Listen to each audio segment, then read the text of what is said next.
नमस्कार किसान भाइयों, खेती सलाह चैनल पर आपका स्वागत है। इस वीडियो में हम जारी रखेंगे धान की चर्चा। और देखिए, धान की चर्चा में जो मैंने पहला वीडियो जारी किया था थोड़े दिन पहले, उसमें मैंने कुछ प्रजातियों की बात की थी जो खासकर जो हमारा बासमती धान के लिए ईश्वर ने हमें वरदान दिया है, उसके लिए जो उपयुक्त एरिया है, जैसे कि हरियाणा है, पंजाब है, उत्तराखंड,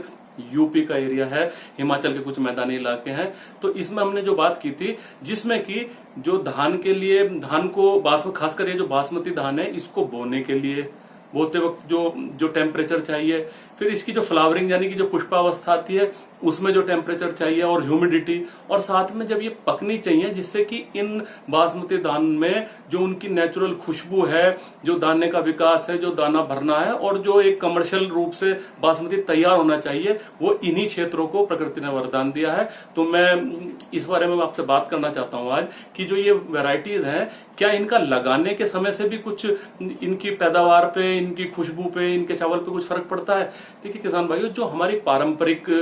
प्रजातियां हैं, जैसे कि टाइप 370 है, देहरादून है,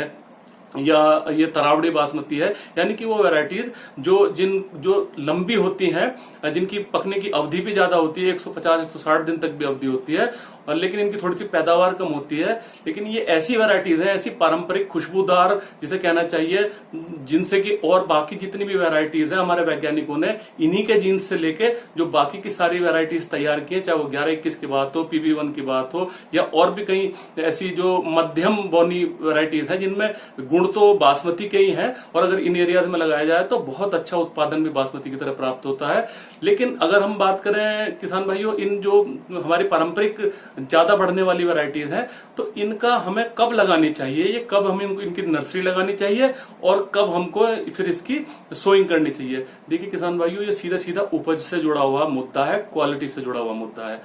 हमें दिमाग में ये रखना चाहिए कि जो बड़ी वैरायटीज हैं, इनको जुलाई के दूसरे पखवाड़े में, यानी कि 15 जुलाई से 30 जुलाई के बीच में इनको हमको लगाना चाहिए। अगर हम इनको पहले लगा देते हैं किसान भाइयों, तो क्या होता है कि इनकी जो वेजिटेटिव ग्रोथ है, इनकी जो पत्तियों की बढ़वार है, वो तो बहुत ज्यादा बढ़ जाती है। और साथ ही साथ जब इनका पकने का समय होता है, जिस समय इनके दाने को जो गर्मी चाहिए, या फिर जब पकने के समय कुछ ठंडा वातावरण भी चाहिए, कुछ ऐसी सनशाइन, कुछ सूरज का प्रकाश जितने समय के लिए चाहिए, यानी कि फोटो सेंसिटिव जो वैरायटीज हैं, तो ऐसी वैरायटीज को अगर आप जल्दी उगा देंगे, जल्दी लगा देंगे फील्ड में, तो कहीं ना कहीं गिरने की भी समस्या आएगी, और पकने के समय इनके दानों में खुशबू वगैरह इसकी भी संभावना बहुत रहेगी कि आपको अच्छी क्वालिटी का मुन्ना मिले। तो इसके लिए मैं ये रिकमेंड करता हूं, जो वैज्ञानिक दृष्टि से जितना मेरी समझ में बात आई है, कि जो जुलाई का जो दूसरा पखवाड़ा है, 15 जुलाई से 30 जुलाई के बीच में आपको इसको लगाना चाहिए। अगर अब मैं बात करूं, जो ये इवॉल्व है, जिन्हें वैज्ञानिकों ने तैयार किया है वैरायटीज को, चाहे वो 11-21 हो, PB1 हो, उसके बाद जितनी भी वैरायटीज और आई हैं, चाहे वो पूजा सुगंधा सीरीज की वैरायटी है, सुगंधा 4 है, या फिर कुछ ऐसी वैरायटीज अभी जो हाल फिलहाल में आई है, जो 120, 25, 30 दिन तक की जो वैरायटीज हैं, जिनमें गिरने की भी समस्या नहीं है और इनकी उपज भी ठीक है, तो ऐसी वैरायटीज को किसान भाइयों 1 जुलाई से 15 जुलाई के बीच में इनको आपको ट्रांसप्लांट यानी कि खेत में लगाने की सलाह दी जाती है। तो देखिए, जैसे मैंने 2 भागों में बांटा है कि 1 जुलाई से 15 जुलाई जो ये सेमी ड्राफ्ट यानी कि कुछ मध्यम बोनी वैरायटीज है, और 15 जुलाई से 30 जुलाई जो कि हमारी ट्रेडिशनल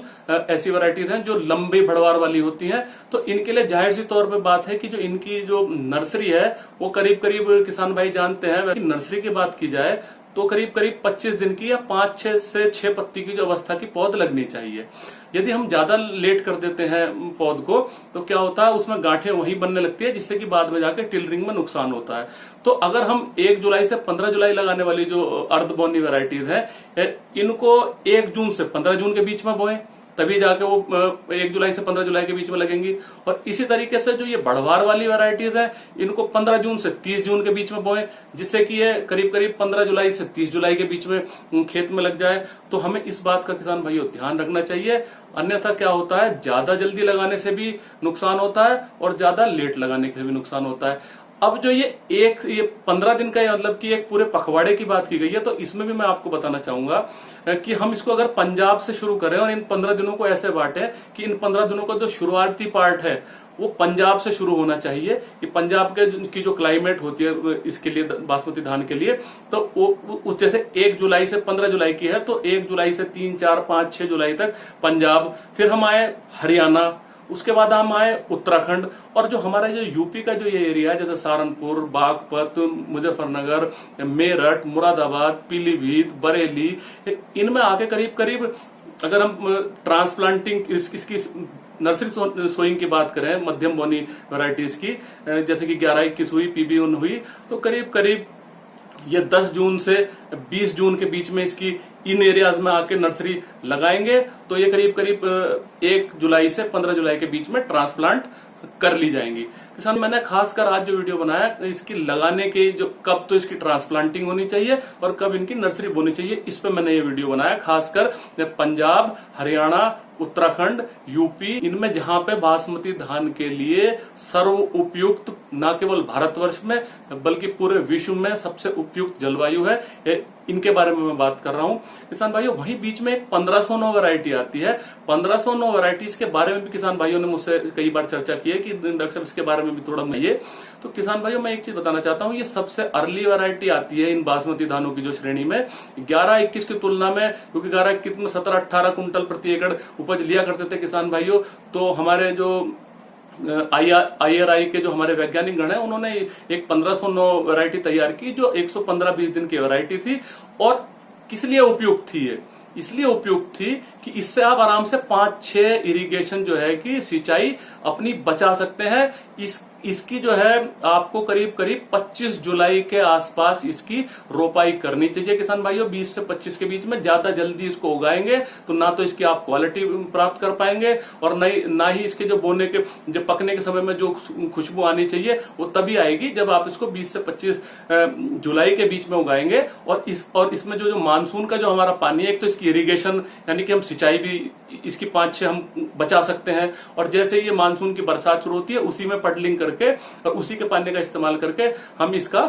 25 जुलाई तक कर दें। और दूसरी चीज, इसकी जो नर्सरी की बात है किसान भाइयों, इसमें 25 दिन की नर्सरी ना लग के, क्योंकि अर्ली वैरायटी है, इसमें 18 से 20 दिन की जो पौध होती है, 18, 20, 22 दिन की वो पर्याप्त हो जाती है। इससे ज्यादा की पौध ना करके 1509 में ये भी ध्यान रखें किसान भाइयों। अगर हम ऐसा करते हैं तो 1509 की बहुत अच्छी उपज हम ले सकते हैं। दूसरा क्या कर सकते हैं, जैसे 1509 है या 1609 है, जो ये कुछ अर्ली ड्यूरेशन की वैरायटी है 115-20 दिन की, तो हम क्योंकि ये अर्ली कट जाएंगी तो इसमें कोई जो आलू के किसान है उनको फायदा है, वो इसमें अर्ली खत्म करके इस वैरायटी को और इसमें हम आलू के लिए भी जा सकते हैं। तो किसान भाइयों, ये जो मैंने चर्चा की ये इसलिए की क्योंकि वैरायटीज का जो बोने का समय है और उसके बाद उसकी ट्रांसप्लांटिंग का समय है, ये क्लाइमेट से बहुत कुछ जुड़ा हुआ है। इन बातों का आप ध्यान रखिए। अगले कुछ वीडियोस में मैं लगातार चर्चा करूंगा कि नर्सरी कैसे तैयार करें, कैसे बीज शोधन करें, किन किन बातों का ध्यान रखें, कैसे ऑर्गेनिक यानी कि बहुत कुछ हम कोशिश करेंगे कि ना तो हम फर्टिलाइजर्स बहुत ज्यादा डालें, क्योंकि बासमती धान में खासकर जिन प्रजातियों की बात कर रहा हूं, बहुत ज्यादा नाइट्रोजन, बहुत ज्यादा खादों, बहुत ज्यादा कीटनाशकों, फफूंदनाशकों की किसान भाइयों जरूरत नहीं है। बीज शोधन करेंगे, नर्सरी में अच्छे से पेस्टिसाइड मैनेजमेंट, न्यूट्रिएंट मैनेजमेंट जितना जरूरी है उतना देंगे तो कोई दिक्कत नहीं है कि हम जो है एक अच्छी उपज इन प्रजातियों से प्राप्त कर सकते हैं। धान के किसान कृपया मेरे वीडियो देखते रहें और जिस तरह के जो कमेंट बॉक्स में अगर कोई आपके प्रश्न हो तो उसको करें, मैं जरूर कोशिश करूंगा कि उन प्रश्नों का समाधान कर सकूं। इसी क्रम में मैं फिर आपके सामने जल्दी ही हाजिर हूंगा। आप इस वीडियो को लाइक करें, सब्सक्राइब करें चैनल को जरूर, जिससे कि नोटिफिकेशन आपको लगातार मिलता रहे। मैं फिर हाजिर हूंगा। जय हिंद, जय भारत।